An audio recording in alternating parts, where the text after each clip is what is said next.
All right, welcome into another episode of the News4JAGs podcast. Jamal St here alongside Justin Barney. Justin, Victory Monday. Man, Victory Monday. It was kind of rare in unison. We all picked Jacksonville to win. Mm-hmm. You and I both said defense was going to be the theme of the game. I said a bunch of sacks, but it turned out being a bunch of turnovers. Hey, I like Week 1. Yes, it was the Panthers. I know that, but a win is a win. A win is a win. You take what you can get. You play who's on the schedule. How'd you do in your 7 fantasy leagues? I'm okay in a couple of them. I'm in one that's a guillotine league, and I'm out. You're done already. I am done. I invested heavily in Kenneth Walker Jr. because I was like, oh, he keeps following me in leagues. And so Zach Charbonnet is like screwing me right now. Nice. So in my league that I'm in there with you, I left Michael Pittman on the bench. Oof. And I left another receiver on the bench who, had I put those 2 receivers in, that would have been like 47 points combined. Mm-hmm. Instead, I got 4.7 points combined from both my receivers, Terry McLaurin, and who's the other guy? Xavier Worthy. Yes, who got knocked out by his own teammate. Man. So, your other receiver's Debo Samuel. So had I put Debo in, and I would have won. You'd have been great. But hey, name of the game. At least I lost in 1 league and not 7. I didn't lose in all 7, but I am officially only in 6 now since Guillotine League. So I'm out. Yes, that was rough. Rough because I did have Xavier Worthy on that team, so a big fat 0 there. Just none too helpful. But I was. So if you're watching, don't take fantasy advice from Jamal. Hey, wait a minute now. I'm in the one of Dempsey's Jaguars Today leagues, and I beat Fat Tony this week. So all right, all right. 1 and 6. 1 and 6. Good. Just saying, I'm all right. I'm all right. But look, Jaguars are 1-0. Yeah. You take down the Panthers. My takeaway was that they didn't let the mistakes completely derail them. Absolutely. And it did have a vibe in that third quarter where it was like, they're going to let the Panthers back into this. You had a Trevor pick, and I think that was more a hell of a play by J.C. Horn than a bad throw by Trevor. Had he had a little bit more mustard on that ball, it would have probably been a touchdown. But they did have that little ebb in the second half, which we've seen time and again. Mm-hmm. But they were able to overcome it. Yeah, look, I mean, maybe a little bit, but I never really felt like the game was out of hand. No, not at all. Like they weren't in control. The Panthers went down and scored and got to 10, but it just always felt like the Jaguars, to me, it felt like the Jaguars were in firm control. It felt like they used the weather delay. Because before the weather delay, it was a little bit of, feeling out process. They came out after the weather delay like they basically had a halftime, had an extra bye week, used that hour and sat there and said, oh, this is what they want to do on defense. Well, this is what we're going to do. And they immediately start going down the field and scoring, which you love to see. That is a huge shout out to Grant Udinski, Liam Coen, and that coaching staff for the work they did. I mean, they took advantage of the weather delay. One of the guys in the locker room said that Coach Cohen's message to the team was that it's our weather delay and not theirs, and that they were going to own it, and that was part of the let's use this time to go and re-strategize a little bit. Hey, and that makes sense. Things that worry me, you wrote on it in your 4 cents, but the mistakes with Jacksonville in the past, whether it be last year, 2 years ago, whenever they have had historically, when those mistakes started stacking up, they were a team that could not handle the turbulence, and that was under Doug Peterson. You forget about Meyer, even going back to the Marone days. They were a team that if you kind of hit them in the mouth, they weren't going to respond. Fold it up. And I think that was something that against the Panthers, they showed, against the Panthers, but any NFL team and game is difficult. Remember, Bryce Young had a lot of hype coming in this year with him being current 3rd year in his system and the production he showed last year. So, I mean, the Panthers weren't a pushover. Yes, on paper you think, the Panthers. But Bryce Young had some hype, and they just dominated the Panthers. And they dominated them. And it was also a battle of the last 2 Buccaneers offensive coordinators. Liam Coen came out 1-0. Look, Liam Coen, just the second coach in franchise history to start off 1-0. Wow. You know who the other one is? I'm going to say that was, is it Gus Bradley? Doug Marone, when he officially was the head coach, 2017. Okay. That's it. Everybody else lost their first game. Tom Coughlin, Gus Bradley, Jack Del Rio, Urban Meyer, Doug Peterson. Interesting little nugget. That's a little something. Yeah, I was trying to think of some because I knew it wasn't any of the main ones. But no. Yeah. Interesting. Yeah, so look, a strong start, a solid start for Liam Coen to his coaching career with the Jaguars. I mean, look, overall, I don't know how you walk out of this game looking at it and you don't feel pretty good about where the team is. 100%. You have to. I mean, now, obviously, as you said, it was the Panthers. They're the Carolina Panthers. That's fine, but you beat who's on the schedule. You look good. And here's the thing. If they lost it, we wouldn't have been saying it was just the Panthers. And we've seen in the past where the team played down to some of the competition and then might play up to other teams. So then all of a sudden these games that they're supposed to go out there and dominate, maybe it's a barn burner, they win by 3 at the end or whatever, or they're coming back to go and win it. They went and took care of business and were basically in control of this.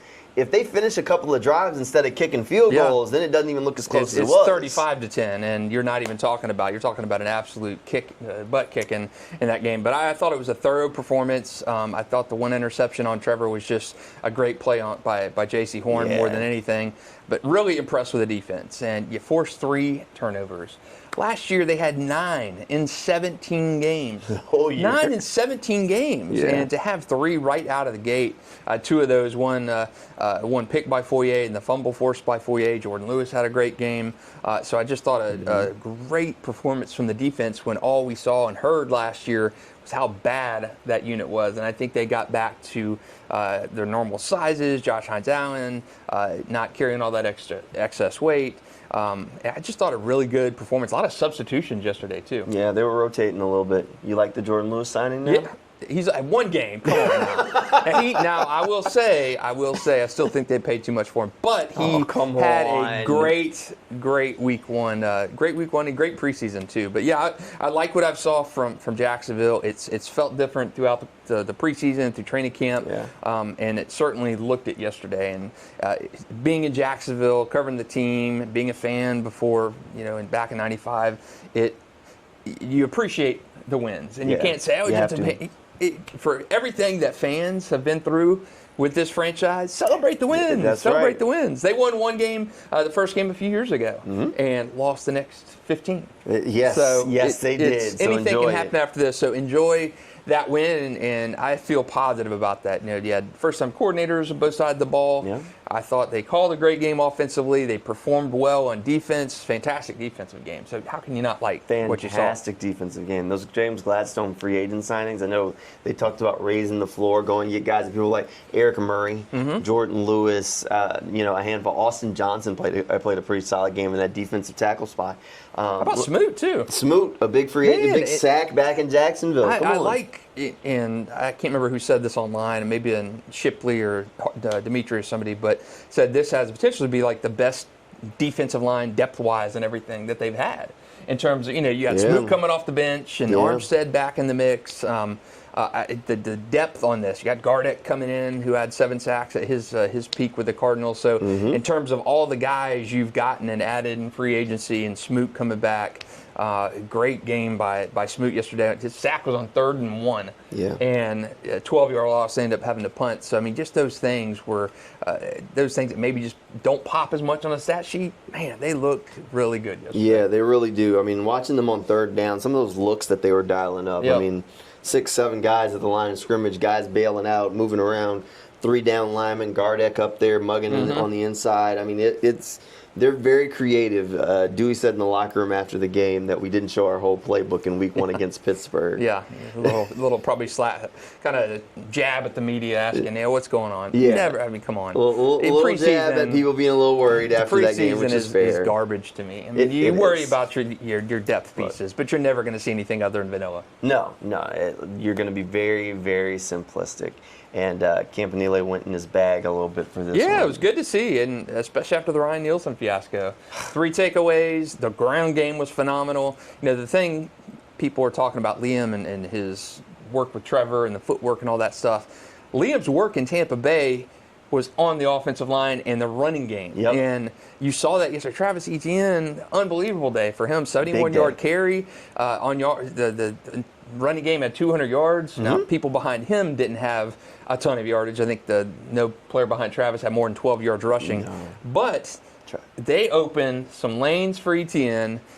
Great game, 16 carries, like a $148, something like that. They rushed for 200 yards as a team. And Liam Coen's Tampa Bay team in his one lone season averaged like a 154 rushing a game. They went from 32nd in the league the year before he arrived when Dave Canales was there to like 5th in the league.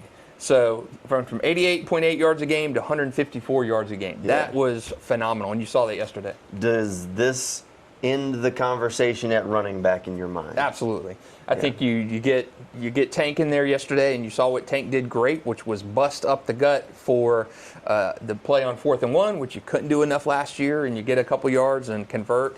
I think Tank definitely has a role in this, but I think Travis is, despite what we thought and talked about in the preseason, he looks like the guy. Hey, how about my guy LaQuinn Allen? Kept telling you, third down running back. That's right, blocking. Sent him in there. And the tight ends played well. You ripped on my boy Hunter Long when they signed him.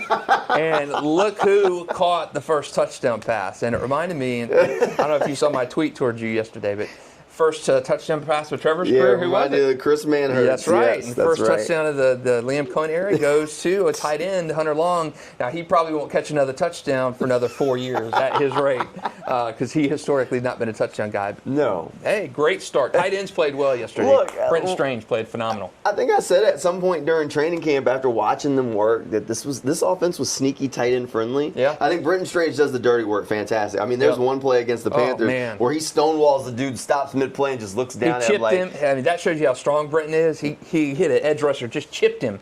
And the guy exploded. And he just fell over. It was a great play. It was like, you want to see a dead body? Like, there it is. Yes. It was, just great play from Brenton. And it was a chip block. It wasn't even he didn't even go full on him. He hit him with a shoulder. Just straight shoulder. Crazy Just shot. straight shoulder.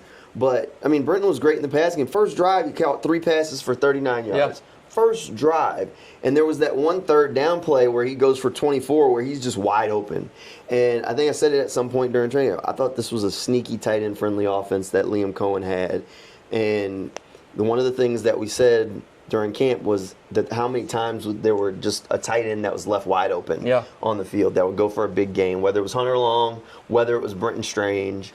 And first game of the season, what happens? There's a tight end. And Brenton caught this pass, and there was nobody around him. It was wide open. Just turns around and runs. Yeah, and there's no question he's the guy this year, and he looked really good against the Panthers. So I thought all facets of the game. You got to cut back on the penalties. Yeah. But other than that, 10 for 93. Is that right? Yeah, something like that. 88. Somewhere in the 80 to 90 range. You can't have that. Yeah. You can't have that, especially with the Bengals on deck. Yeah. Look, that Cincinnati Bengals game. In my mind, the Bengals game's a little bit of a measuring stick. Right. A little bit of a measuring stick. You beat the Panthers, everybody's like, it's the Panthers. You beat the Bengals, and the NFL says, maybe we need to look a little closer at this Jacksonville team. Travis Hunter, a quiet debut? Yeah, I mean, I thought it was a solid day on offense. How many percentage of the defensive snaps did he have? Very low. Very low, but I think by the end of the year, Travis will be playing 25 to 30% of the defensive snaps. I think it's going to grow. I think it's one of those things where, yes, we're worried about the wear and tear of the guy. Yeah. Did you need him against Carolina? No. So I think that's a level of it is, okay, how much do we really need you? Like, we're fine. Now Cincinnati, where Joe Burrow going to throw that thing around, we might see more Travis Hunter. Right. But against Carolina, where you're not that worried about Bryce Young, like, slicing, dicing you with his arm, like, his best weapon was a rookie, Tet McMillan, who doesn't necessarily play to Travis Hunter's skill set. You got Tyson already. Like now Tet is going to be good. Tet looked good. Tet did look good, and I like Tet. But against Cincinnati, you got T. Higgins. Yeah. And Jamar. So like now you got these two guys. I wouldn't be surprised if we saw more Travis Hunter on defense this week. I do have the Bengals running back on my fantasy team, so I'll be there you go. quietly cheering him on. Well, look, based on what we saw, because look, the Panthers did have some success running the ball. Big time. Yeah. First and second down, they were fine. They were chunking. And then eventually they'd get them in the third down and were able to slow them down. But, I mean, the interior of that defensive line is still questionable. Yeah. And Mason Smith inactive. Inactive, too. Is it conditioning with him like it was last year because he missed a chunk of camp? Yeah, very surprising to me. I don't know. B.J. Green, Strigal, that's not as surprising. But Mason Smith, a healthy inactive scratch. I wonder if part of it is that they felt like they needed the big bodies. They needed the Colin Saunders. They needed the Austin Johnsons because they expected the Panthers to try and run the ball. And honestly, Devon didn't play that well. Yeah. And Mason's a different body type, a different game that doesn't give you the rotation for Devon. You know? And I mean, on those, they were rotating out Devon and Eric and putting in Austin Johnson, you know, and trying to keep those guys fresh. There was a pretty heavy rotation on that D-line. Big time rotation. You know, you look up and Josh and Trayvon were off. They were on third down, which is what people always wanted and always asked for. But they definitely were rotating these guys, which is one of those things you do when you feel like you expect to win and you expect to be better than a team. All right, let's not wear out our guys here. Now, Cincinnati, again, different thing. That's why, like, to me, the Travis Hunter only playing a handful of snaps on defense is a non-starter. For this game. If it was a different game, like if he doesn't play defense this week against Cincinnati, then we reevaluate. To me, I think I'm worried about the health of Travis long term, playing both ways like he did at Colorado. Yeah, I think he's. Well, that's why you don't play him in games where you feel like you outmatch the competition. The opposite of that is, hey, this is a young. He needs some reps though too. He does. I don't know. Defensive line, still the interior of the defensive line scares me when I was talking about the people who were saying about the depth of Jacksonville. The edge depth of Jacksonville to me is strong. And defensive tackle's rough. Defensive tackle to me is still that spot where they didn't address in the offseason. Yeah.